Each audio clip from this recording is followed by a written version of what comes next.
వైఎస్ఆర్సీపీ నాయకులు కార్యకర్తలు తనపై తన ఫ్యామిలీపై చేస్తున్న ఆరోపణలను మీకు దమ్ముంటే మా అమ్మ విజయమ్మ చేత చెప్పించండి, నిజాలేమిటో అందరికీ తెలుసు అంటూ మరోసారి జగన్పై తను చేసిన ఆరోపణలు సమర్థించుకున్నారు ఏపీసీసీ చీఫ్ వైఎస్ షర్మిలారెడ్డి.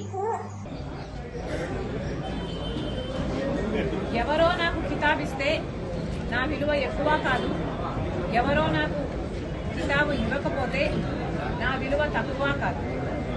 నేను రాజశేఖర రెడ్డి రక్తం. రాజశేఖర రెడ్డి గారు వైఎస్ రాజశేఖర రెడ్డి గారు అయినప్పుడు ఆయన బిడ్డ వైఎస్ షర్మిలారెడ్డి కాకుండా ఎలా పోతుంది? ఆయన మనవడు రాజశేఖర రెడ్డి గారు మరీ ముఖ్యంగా కోరుకొని మా నాన్న పేరు పెట్టుకుంటాను అని వైఎస్ రాజారెడ్డి అని పేరు పెడితే ఆ మనవడికి ఆ పేరు కాకుండా ఎలా పోతుంది? ఎవరు ఎన్నైనా మాట్లాడొచ్చు వాళ్ళ స్వార్థం కోసం, కానీ నిజం ఎప్పటికీ నిలకడగానే నిలుస్తుంది.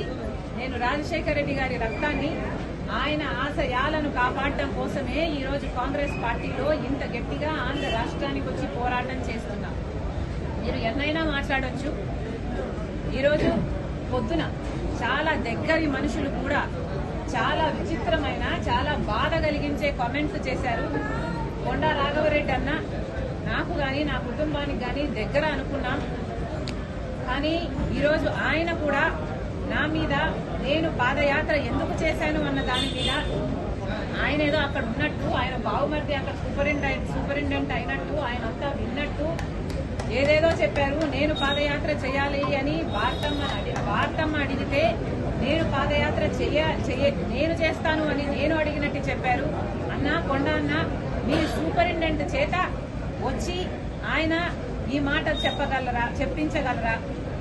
మీరు మీ దేవుని మీద, మీ బిడ్డల మీద ప్రమాణం చేసి జరిగింది ఇది అని ప్రమాణం చేయగలరా మీడియా ముందర?